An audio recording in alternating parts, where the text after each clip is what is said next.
El 1 de septiembre de 1939, el mundo vio horrorizado cómo los ejércitos de la Alemania nazi entraban en Polonia, dando a conocer un nuevo y terrorífico concepto de guerra. La llamaron Blitzkrieg, guerra relámpago, y en menos de 8 meses iba a sumergir a toda Europa en el horror de la Segunda Guerra Mundial. ¿Cuál era el secreto de la maquinaria de guerra nazi? ¿Contaban con nueva y devastadora tecnología bélica? ¿O fue simplemente cuestión de una eficacia implacable?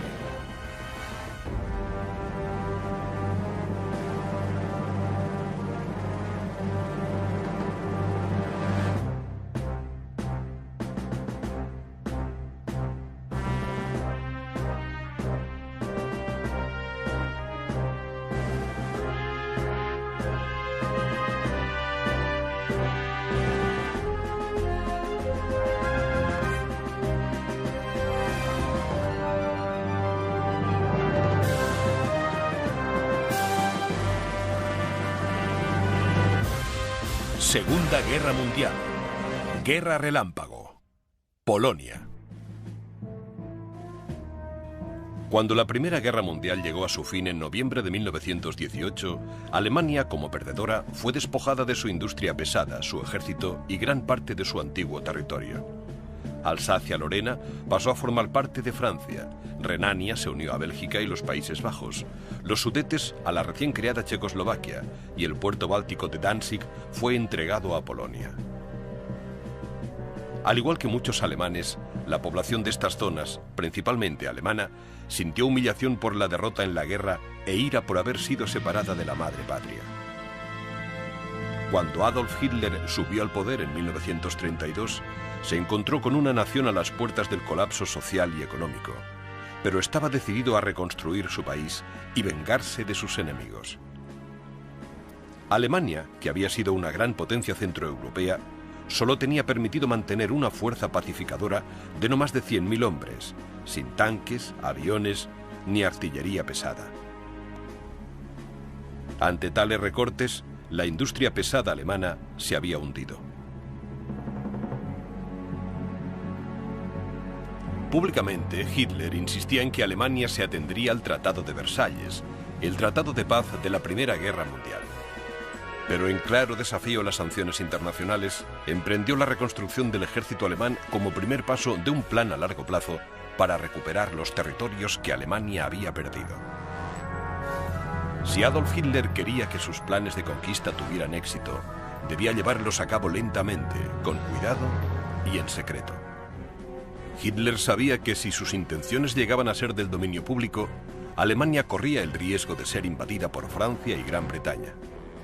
El alto mando alemán entendía que el restablecimiento de una Alemania fuerte requería, en primer lugar, un programa de rearme a gran escala y, en segundo lugar, una estrategia militar que permitiera a Alemania vencer a sus enemigos con rapidez y decisión. Entre 1914 y 1918, los ejércitos de Europa y Gran Bretaña habían estado atrapados en un punto muerto altamente perjudicial. La terrible guerra de trincheras había llevado prácticamente a la bancarrota a todas las naciones involucradas y había costado la vida de casi 8,5 millones de hombres. Hitler quería pasar cuentas por las pérdidas de Alemania, pero debía evitar los errores catastróficos cometidos en la última guerra. Mientras Hitler pactaba en secreto con los industriales alemanes, el Estado Mayor empezaba a concebir tácticas de batalla nuevas y mejoradas. El jefe del ejército, el general Hans von Seeckt, escribió un informe describiendo un plan audaz. El futuro de la guerra depende enteramente del uso de armamento móvil, cuya actuación será decididamente más eficiente con la ayuda de la aviación. Aunque este concepto tenía sus orígenes a mediados del siglo XIX, este informe marcó el inicio de la Blitzkrieg moderna. En teoría, las unidades de transporte motorizadas podían llevar suficientes alimentos y combustible para abastecer a todo el ejército en combate durante una campaña de una semana. Esto debería permitir al ejército penetrar en territorio enemigo sin tener que depender de un abastecimiento constante de provisiones. El plan parecía ideal, Debido a las sanciones internacionales y a la falta de recursos naturales, Alemania no podía permitirse una guerra prolongada. Importaba el 90% del estaño, el 70% del cobre, el 80% del caucho y el 75% del petróleo. Si se podía hacer una guerra y ganarla, con una serie de enfrentamientos breves y rápidos como el Rayo, quizá Alemania tendría una oportunidad. Todo se reducía a una cuestión de tiempo. Para asegurarse de que las batallas fueran breves, Hitler y sus generales debían evitar que las tropas más rápidas quedaran atascadas luchando en primera línea de frente. Ignorando por completo el concepto tradicional de una línea de frente rígida y continua, la primera oleada de tropas de choque seguía avanzando en territorio enemigo, destruyendo líneas de abastecimiento, cuarteles generales y líneas de comunicaciones. Pero debía completarse la operación antes de que las provisiones alemanas se agotaran, o debían establecerse líneas de abastecimiento fiables. Una victoria rápida era esencial. Y lo que era más importante, Alemania aún no tenía aviación militar, ni tanques, ni barcos de guerra, y más del 90% de su ejército dependía de los caballos para el transporte.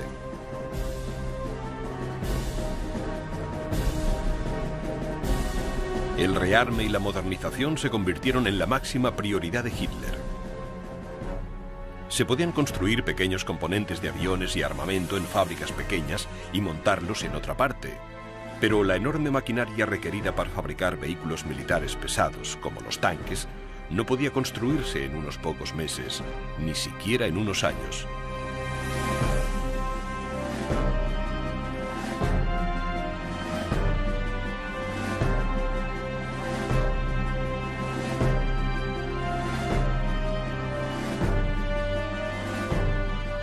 En 1935, 3 años después de que Hitler llegara al poder, Francia presentó la primera división de artillería acorazada completamente motorizada del mundo.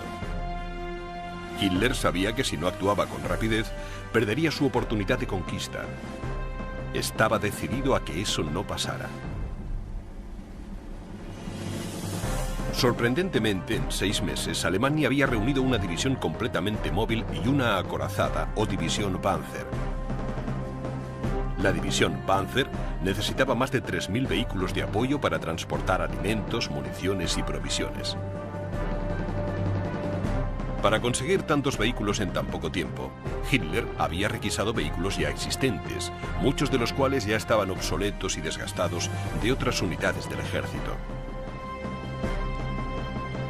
El ejército alemán estaba creciendo a una velocidad vertiginosa. En los 5 años entre la llegada al poder de Adolf Hitler en 1932 y la movilización completa en 1938, el ejército había pasado de 100.000 hombres a más de 4 millones.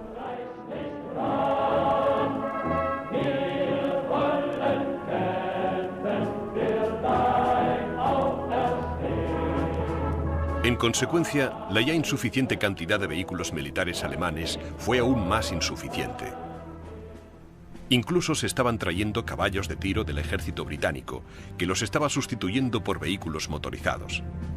Aparte de las pequeñas divisiones motorizadas que Hitler desplegaba constantemente ante las cámaras de los noticiarios, el ejército estaba formado por millones de hombres con poca o ninguna preparación, vehículos viejos, muchos requisados de la industria privada, y miles de caballos viejos.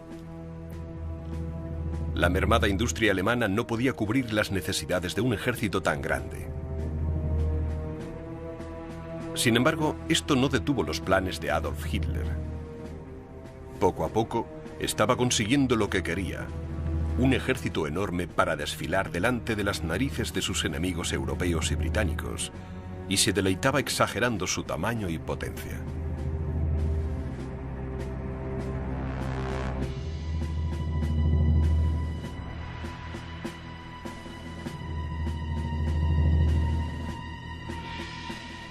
Cuando Francia y la Unión Soviética firmaron un pacto de mutua defensa en marzo de 1935, Alemania quedó en una posición peligrosa, atrapada entre dos grandes potencias que no se fiaban de Adolf Hitler. Hitler sabía que debía actuar antes de que sus enemigos se hicieran demasiado fuertes. El 27 de febrero de 1936, las tropas alemanas penetraron en tierras ocupadas por Bélgica, Holanda y Francia al entrar en Renania. El primer intento de Hitler de recuperar los territorios perdidos alemanes se saldó sin resistencia. Francia y Rusia no intervinieron. Embriagado por la fácil victoria, el dictador alemán dejó claro que tenía intención de integrar las ruinas del antiguo imperio austríaco en una nueva y mayor Alemania. Austria navegaba a la deriva desde la caída de su monarquía al término de la Primera Guerra Mundial, y muchos ciudadanos austríacos se alegraron mucho de la unificación con Alemania. Utilizando como arma la presión diplomática, los nazis comenzaron a intimidar al débil gobierno austríaco, dejando claro que solo tenía dos opciones: rendirse o prepararse para una invasión inmediata. En marzo de 1938, exactamente 2 años después de la invasión de Renania, las tropas alemanas cruzaron la frontera austríaca. Esto le dio a Hitler la primera oportunidad de comprobar la eficacia de sus recién creadas divisiones Panzer en maniobras a grandes distancias. Los resultados dejaron mucho que desear. Las reservas de combustible no bastaron para cubrir el gran consumo de los tanques. Las divisiones Panzer consumían cantidades enormes de combustible por cada kilómetro que avanzaban y se veían obligadas a detenerse para repostar. Para empeorar las cosas aún más de una tercera parte de los tanques se estropearon antes de llegar a la capital de Austria, Viena. Pero el comandante de la división, el general Heinz Guderian, aprendió mucho sobre la movilización de grandes divisiones acorazadas. No volvería a cometer los mismos errores. Sin embargo, Hitler estaba exultante. La invasión fue un éxito total y la Anschluss, o la incorporación de Austria al Tercer Reich, se había completado. Europa y Gran Bretaña empezaban a ponerse nerviosas. Era obvio que Adolf Hitler era un hombre peligroso, pero el miedo de provocar una catástrofe de las proporciones de la Primera Guerra Mundial les impedía iniciar un conflicto armado. Hitler, triunfante, hacía mofa abiertamente de sus adversarios. Se refirió al primer ministro de Inglaterra y al de Francia como un puñado de viejas tías bebedoras de té y tachó a los diplomáticos extranjeros de gusanos cuando intentaron desesperadamente razonar con él.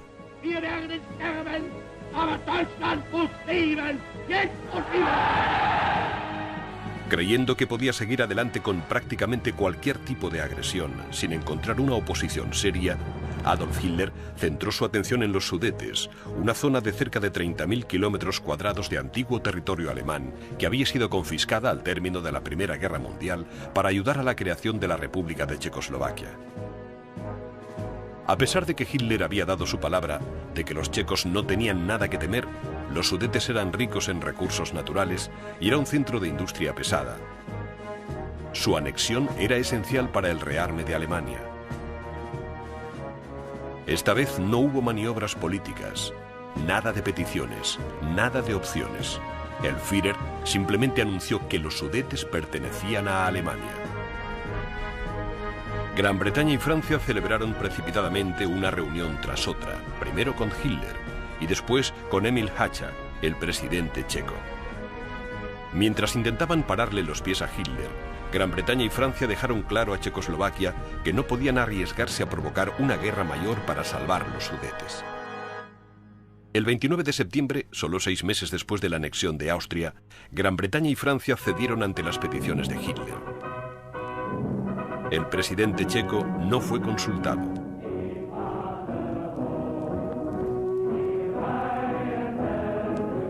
A la mañana siguiente, divisiones acorazadas alemanas entraron en los Sudetes y Hitler declaró: una vez solucionado el problema de los Sudetes, será el último territorio que le reclamo a Europa. De hecho, incluso mientras se estaban celebrando las negociaciones, Hitler y sus generales se preparaban para invadir el resto de Checoslovaquia.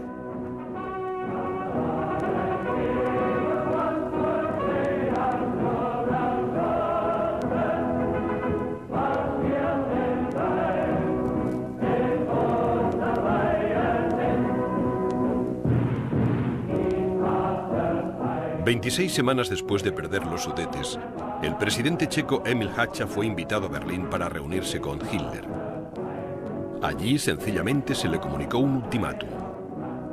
Si no entregaba su país a la Alemania nazi en un plazo de 7 horas, la capital checa, Praga, sería completamente bombardeada.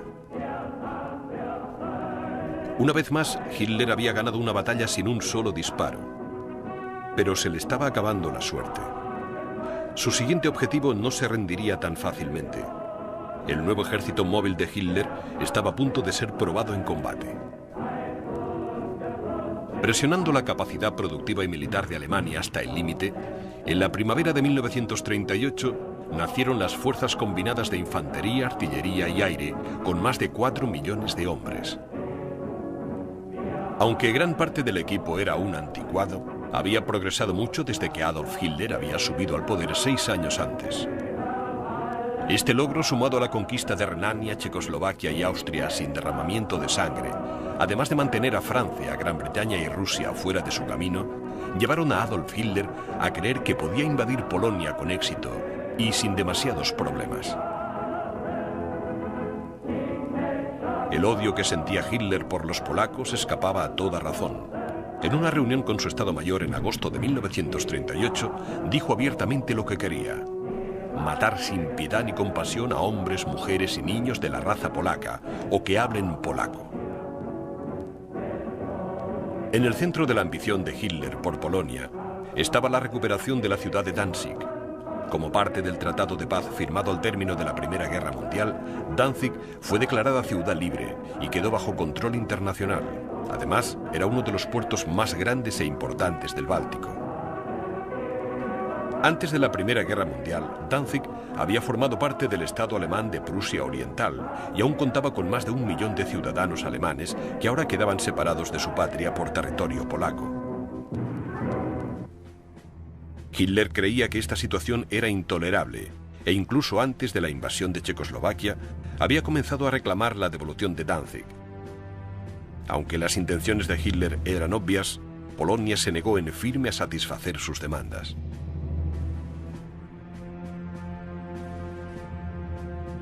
Hacía falta inventar un pretexto para que la invasión de Polonia no pareciera un paso más de la Alemania nazi hacia la guerra generalizada.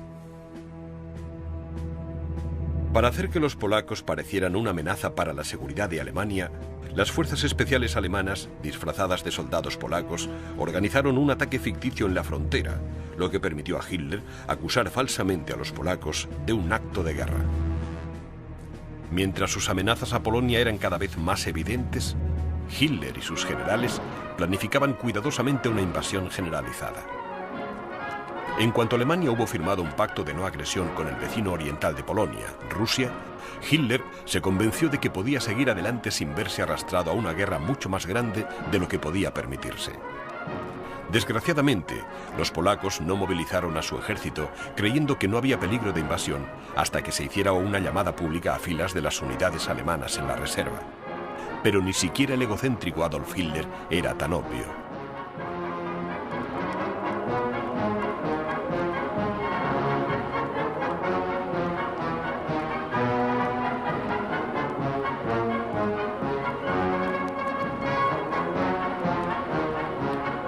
Con el pretexto de realizar maniobras militares, el ejército alemán empezó a desplegarse a lo largo de la frontera polaca la mañana del 26 de agosto de 1939.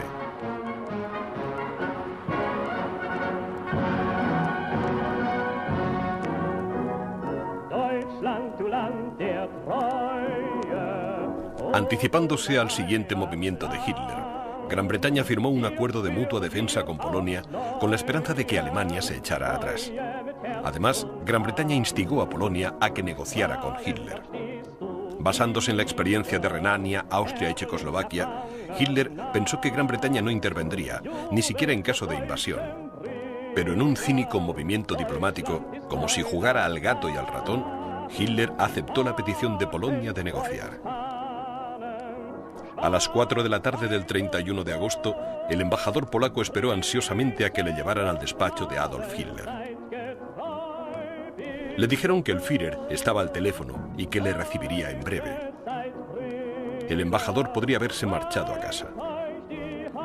La llamada de teléfono era al alto mando alemán. Se les ordenó que siguieran adelante con la invasión de Polonia a la mañana siguiente. La eficacia de la Blitzkrieg estaba a punto de ser puesta a prueba. La invasión de Polonia había sido planeada a la perfección. Los oficiales de campaña habían recibido instrucciones precisas y en un avance de lo que sería la guerra moderna, se coordinaron estrechamente los ataques por tierra y por aire, pero el éxito definitivo dependería de la rapidez y la eficacia. Los generales nazis dejaron claros los objetivos del plan. El objetivo de la operación era la destrucción total de las fuerzas armadas polacas. La connotación política de la guerra requería que se realizaran ataques certeros y por sorpresa para terminar rápidamente. A las 4:45 de la mañana del 1 de noviembre de 1939, cerca de 1 millón de soldados alemanes y sus equipos atacaron simultáneamente la frontera polaca.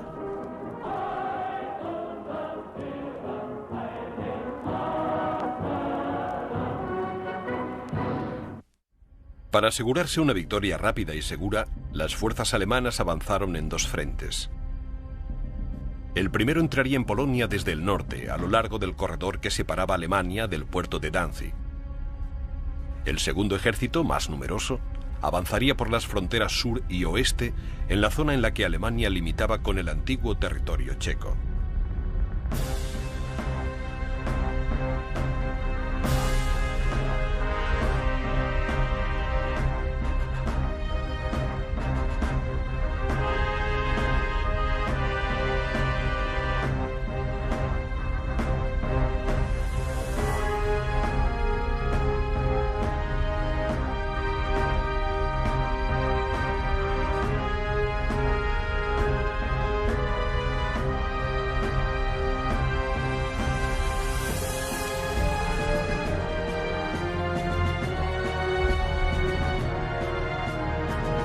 Unidades de choque alemanas encabezadas por tanques y coches blindados y secundadas por bombarderos Stuka y cazas Messerschmitt rompieron las líneas enemigas, pero en lugar de detenerse a luchar en la línea de frente, siguieron adelante, directamente hacia el corazón de Polonia.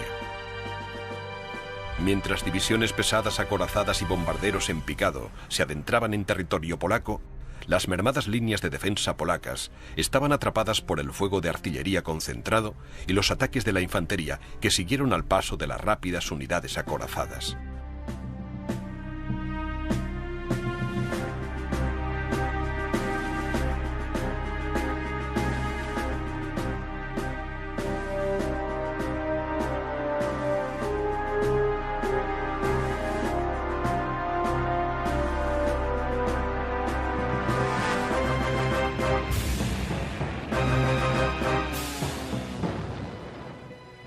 Todos los bombarderos en picado disponibles proporcionaron apoyo a las tropas de tierra alemanas.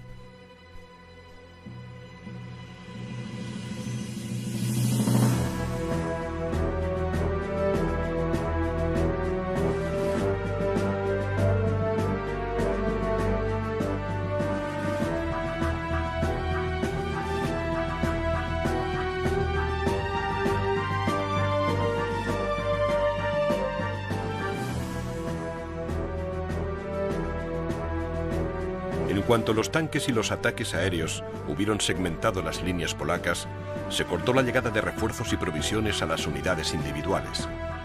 Eso las convirtió en una presa fácil para la infantería alemana, que sacaba provecho de su ventaja hasta que los polacos se rendían o eran eliminados. Obligando a los polacos a un aluvión constante de batallas campales cerca de la frontera alemana, Hitler esperaba mantener intactas sus propias líneas de abastecimiento y evitar que los polacos se retiraran para reorganizar sus defensas. El alto mando alemán esperaba en secreto que el rápido movimiento de las tropas y el equipamiento desviaría la atención del hecho de que los tanques y la artillería pesada, que aún eran terriblemente escasos, se repartían esporádicamente por todas las fuerzas alemanas. Si todo iba bien, la Blitzkrieg se movería tan rápido que no podría establecerse ninguna línea de frente permanente. Para deleite del alto mando alemán, las líneas de frente cambiaban de hora en hora, llevando a las fuerzas alemanas cada vez más hacia el centro de Polonia. Con las tropas polacas luchando por su vida, los tanques y los aviones alemanes empezaron a concentrarse en la destrucción de vías de tren, cuarteles militares, centros de comunicaciones y de abastecimiento, evitando así aún más que las fuerzas polacas se reagruparan. Puesto que la mayor parte de las líneas de tren que unían a los dos países se encontraban en el sur de Polonia, ese sería el primer objetivo del Grupo Sur del ejército alemán.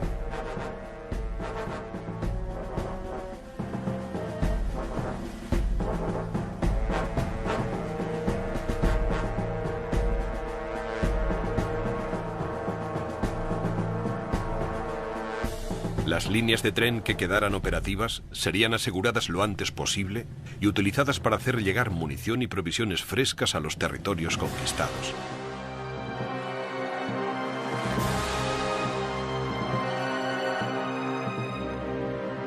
El objetivo principal del Grupo Norte del ejército era capturar Danzig y después dirigirse al sur, hacia la capital de Polonia, Varsovia. Eso evitaría que las fuerzas polacas en retirada establecieran una línea defensiva alrededor de la ciudad. A las 6 de la mañana, poco más de una hora después de que las fuerzas de tierra alemanas cruzaran la frontera con Polonia, las fuerzas aéreas alemanas, la Luftwaffe, iniciaron una despiadada campaña de bombardeos.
El ataque aéreo fue encabezado por 9 unidades de bombarderos en picado Junker Ju-87, cada uno provisto de una ruidosa sirena pensada para aterrorizar al enemigo a medida que se acercaban a él.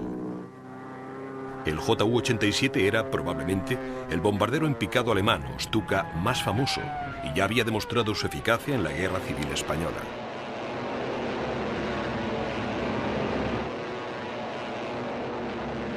Los Stukas podían soltar su carga con una precisión escalofriante, descendiendo súbitamente para soltar su carga mortal sobre las ciudades y las tropas polacas.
En cada ataque aéreo, los Stukas eran protegidos por gigantescas formaciones de cazas Messerschmitt, que eran capaces de ahuyentar a los aviones polacos o de virar para atacar los pocos enclaves antiaéreos que tenía Polonia.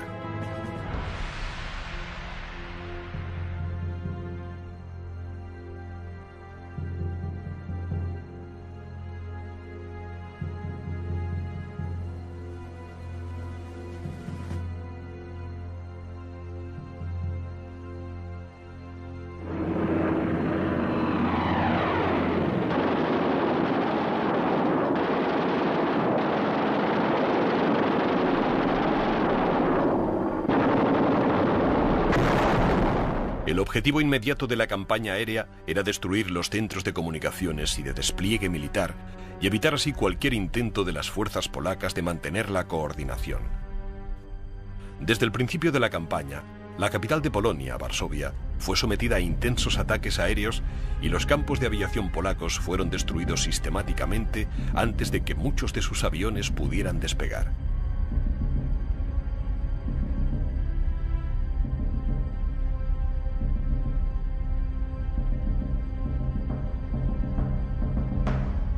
A pesar del castigo infligido por los alemanes y el hecho de que solo la mitad de los 840 aviones polacos estaban preparados para el combate, los escuadrones de cazas polacos consiguieron provocar bajas importantes a la Luftwaffe.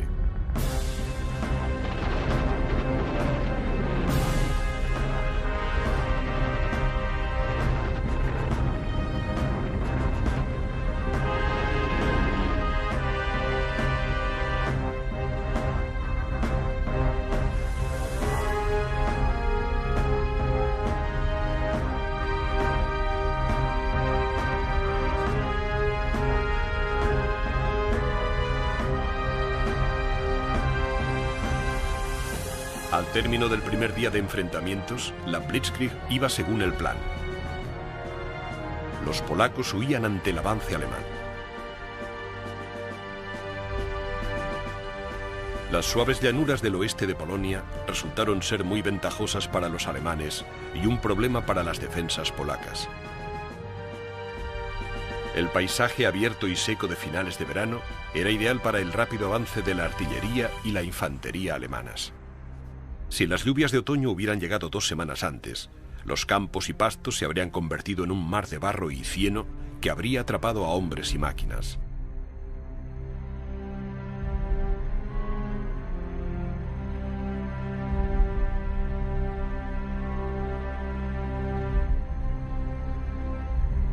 Para los polacos, el problema no era el terreno en sí, sino la cantidad de este que debían defender.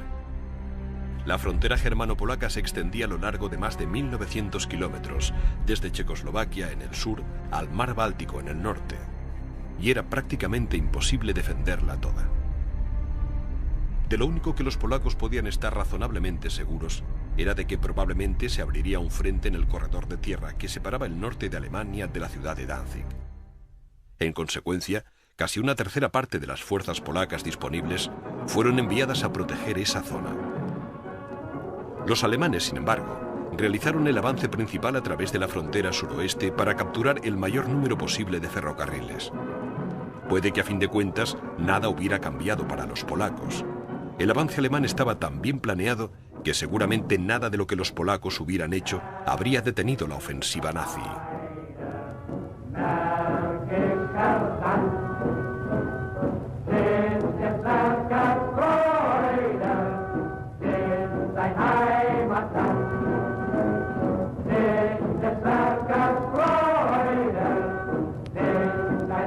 En todos los puntos por los que el ejército alemán entró en Polonia, sus tropas estaban dispuestas para ayudarse el máximo las unas a las otras y para infligir el máximo daño a los polacos. 2 o 3 columnas de unidades acorazadas o de infantería avanzaban simultáneamente y muy cerca las unas de las otras. Con el apoyo de otras columnas que se mantenían cerca, las unidades podían ayudarse mutuamente cuando fuera necesario. Además de ayudarse mutuamente, las columnas paralelas podían separar y rodear temporalmente bolsillos de las tropas enemigas. Esta maniobra en pinza obligaba a las tropas polacas a tener que defenderse en 2 flancos simultáneamente. Además, el alto mando alemán había asignado casi 300 aviones para el apoyo aéreo. Estos perros guardianes del aire se lanzaban en picado sobre los focos de resistencia, eliminándolos antes de que llegara la infantería que iba avanzando, u obligándoles a dividir sus fuerzas entre un ataque de infantería a dos frentes y un tercero desde el cielo. Las tácticas alemanas eran tan devastadoramente eficaces que incluso la infantería, que tenía que cargar con equipos transportados por caballos y howitzers de campaña de 1,5 toneladas, podía avanzar cerca de 50 kilómetros al día en territorio polaco, destruyendo las defensas polacas a su paso o haciéndolas retroceder hacia el interior del país en un círculo cada vez más reducido, un círculo que terminaría cerrándose alrededor de las ruinas de Varsovia. Si podían escapar al ataque inicial de tanques y bombardeos aéreos o al concentrado avance de la infantería, las fuerzas polacas intentaban retirarse y reagruparse, pero eso también las conducía al desastre. Las unidades en retirada topaban con las columnas de apoyo que seguían avanzando hacia las líneas de frente, que ya habían sido superadas. Pronto las carreteras se llenaron de hombres y caballos que se desplazaban en dos direcciones a la vez.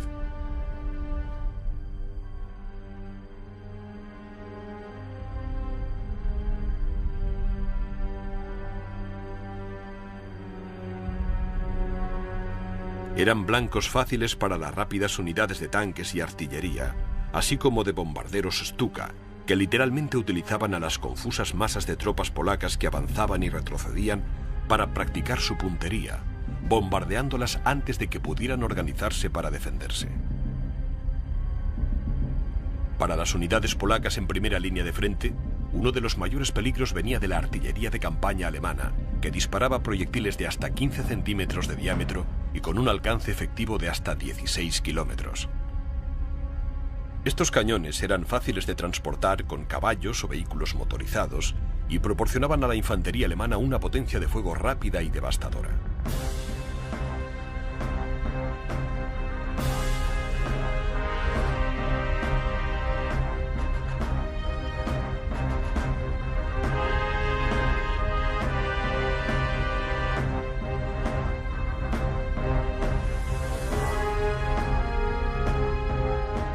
Los camiones semi-oruga y los oruga para el transporte de tropas eran más rápidos y maniobrables que los tanques. Además, su potencia les permitía cazar howitzers pesados y cañones antiaéreos y aún así seguir a los tanques. Los legendarios tanques alemanes o Panzers, a pesar de su temible aspecto y sus supuestas capacidades, eran el arma alemana de primera línea de frente más limitada. Lentos y difíciles de controlar, eran blancos fáciles en los estrechos confines de los centros urbanos, así que fueron relegados a rondar por el campo en grupos, destrozando emplazamientos de la artillería polaca, dispersando las tropas y destrozando cruces de vías ferroviarias, plantas de utilidad pública y centros de comunicaciones.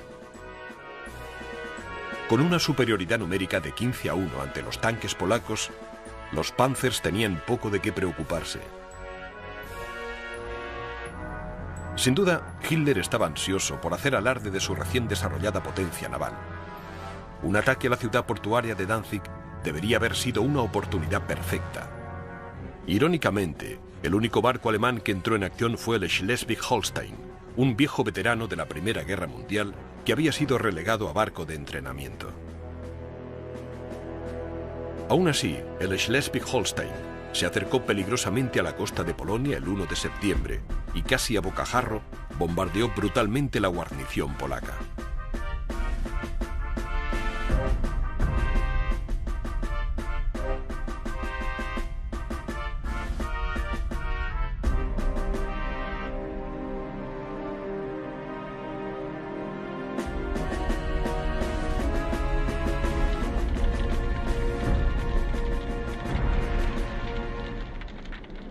Ninguna fracción del ejército alemán podía atribuirse todo el mérito del éxito inicial de su país. Fue la coordinación de la infantería, la artillería y la potencia aérea lo que hizo tan efectiva la Blitzkrieg. El alto nivel de coordinación militar fue posible gracias a las comunicaciones por radio. Permitía a los mandos alemanes en campaña sacar provecho inmediato de los movimientos del enemigo y cambiar de posición a las tropas y al equipo de primera línea de frente en un abrir y cerrar de ojos. Las comparativamente precarias comunicaciones polacas, sumadas a un equipo obsoleto y una preparación casi inexistente, fueron los principales responsables de la desesperada situación de Polonia a la hora de enfrentarse a las fuerzas combinadas de la maquinaria de guerra de Hitler. La superioridad alemana en cuanto a coordinación y comunicaciones se hacía evidente en el excepcional control de mando del torrente de acorazados en expansión. Estos avances rápidos y profundos de los acorazados fueron la clave del éxito de la Blitzkrieg. Gracias a la velocidad y al elemento sorpresa, los alemanes se aseguraban de desestabilizar sistemáticamente las defensas polacas.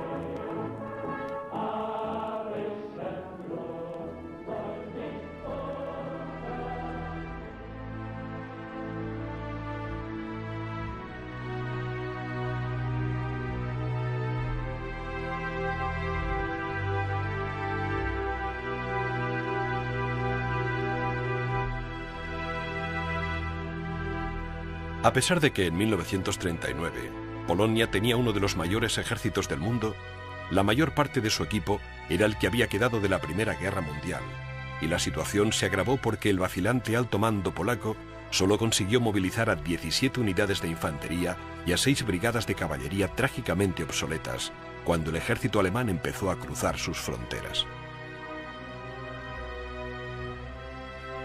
9 divisiones más, que se necesitaban desesperadamente, aún se estaban reuniendo en sus cuarteles cuando la línea de frente polaca empezó a ceder.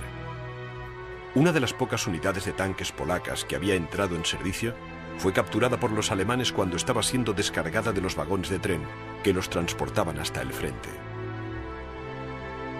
La artillería alemana los destruyó antes de que los polacos pudieran realizar un solo disparo.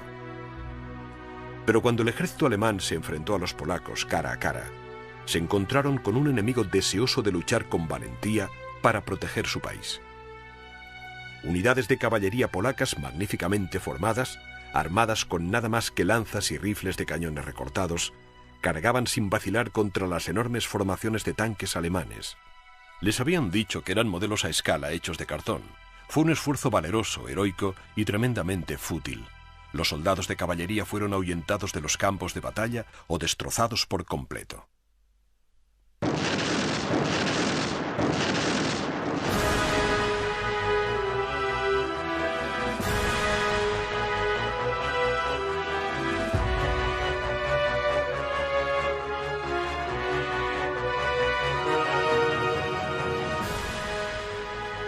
Solo 4 días después del inicio de la invasión, el ejército alemán había avanzado más de 80 kilómetros dentro del territorio polaco.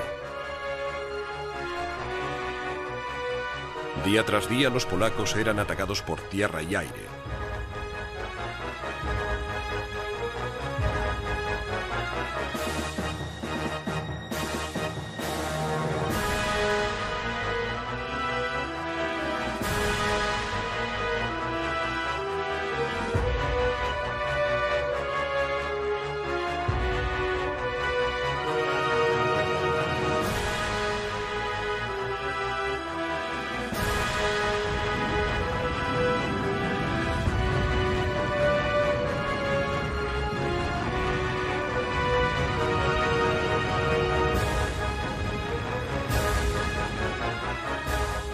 La maniobra en pinza de los alemanes rodeaba y capturaba una unidad polaca tras otra, y las que quedaban se retiraban en un desesperado esfuerzo por llegar a Varsovia, donde esperaban crear una última barrera defensiva para proteger la capital.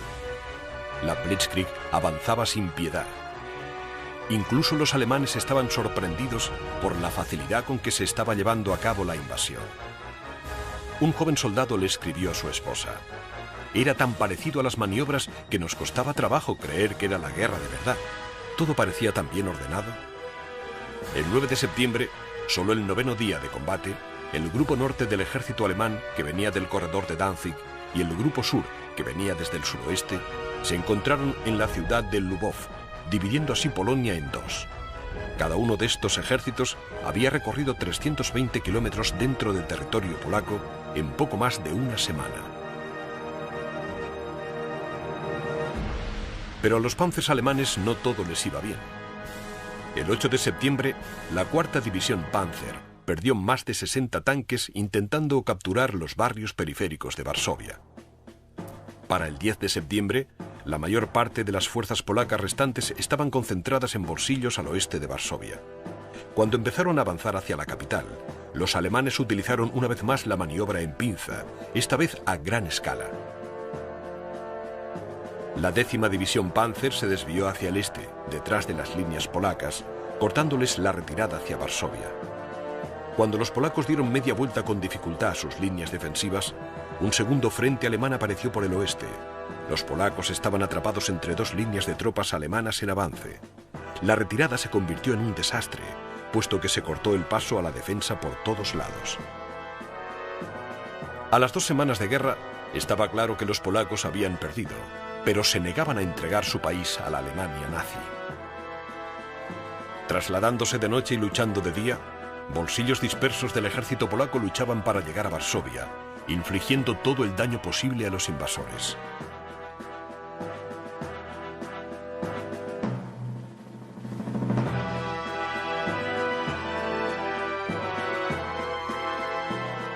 Atacaron las líneas de abastecimiento y los flancos alemanes, destruyendo todo lo que tenían a su alcance. El 17 de septiembre, los focos dispersos del ejército alemán estaban irremisiblemente atrapados en las ruinas de Varsovia, levantando defensas y abriendo trincheras desesperadamente ante el círculo cada vez más estrecho de soldados enemigos. Aquí, entre las ruinas bombardeadas de la que una vez fue una hermosa ciudad, los polacos pospusieron lo inevitable durante 12 días, a pesar de los ataques constantes desde tierra y los bombardeos aéreos de saturación. Los molinos de harina de las afueras de la ciudad se convirtieron en muros de fuego que arrasaron la ciudad. Hacía tiempo que se había cortado el abastecimiento de agua y electricidad, y las líneas de ferrocarril que podían haber traído refuerzos y provisiones eran un amasijo de hierros.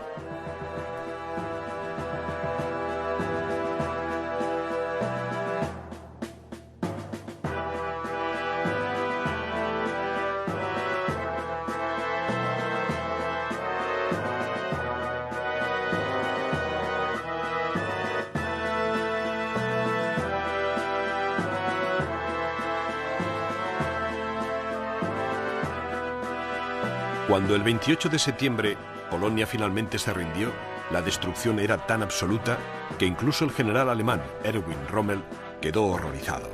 Dijo: "No hay ni un solo edificio que no esté dañado. Esa gente debe de haber sufrido terriblemente. Durante 7 días no ha habido agua, ni electricidad, ni gas, ni comida. El alcalde calcula que hay 40.000 civiles muertos o heridos".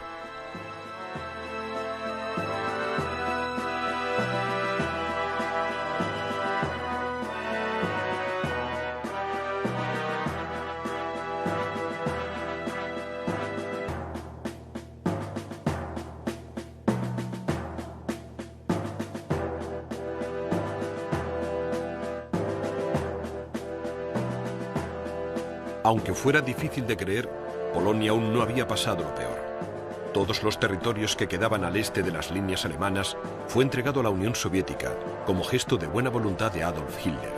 Pero puede que los supervivientes polacos atrapados en territorio ruso tuvieran suerte.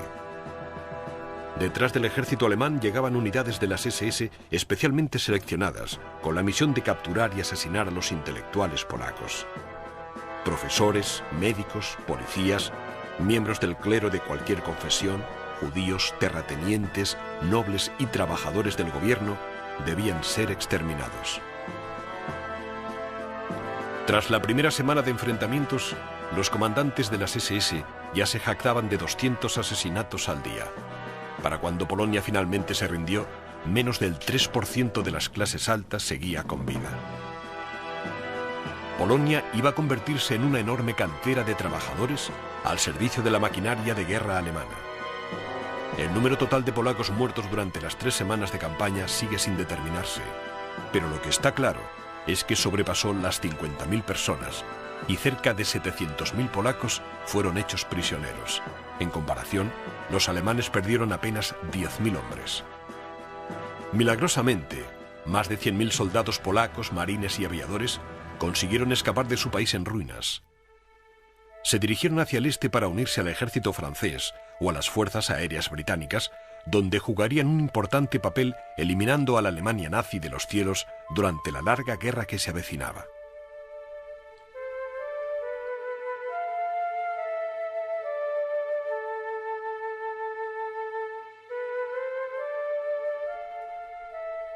Hitler y el alto mando alemán estaban orgullosos de sus logros. La Blitzkrieg estaba siendo un éxito de la eficacia militar y la organización alemanas.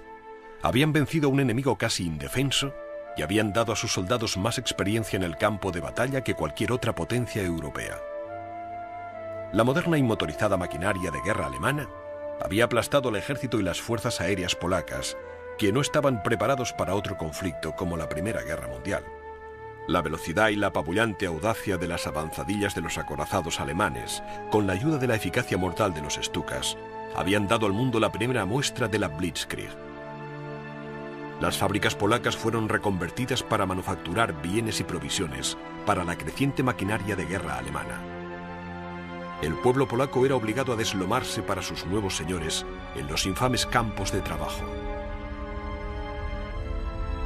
Los cínicos estratagemas diplomáticos y la propaganda habían funcionado tan bien como la propia Blitzkrieg.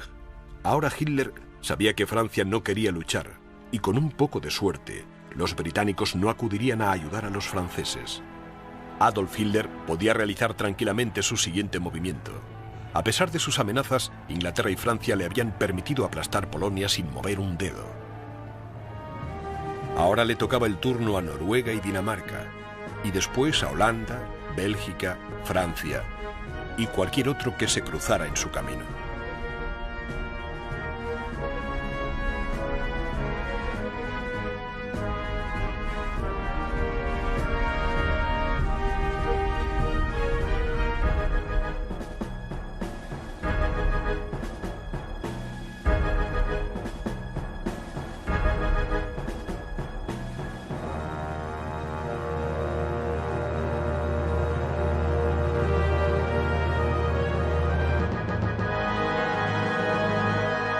Hasta el momento, a Adolf Hitler y a la Alemania nazi todo les iba viento en popa. Pero el tiempo puede ser muy cruel, como Hitler acabaría descubriendo.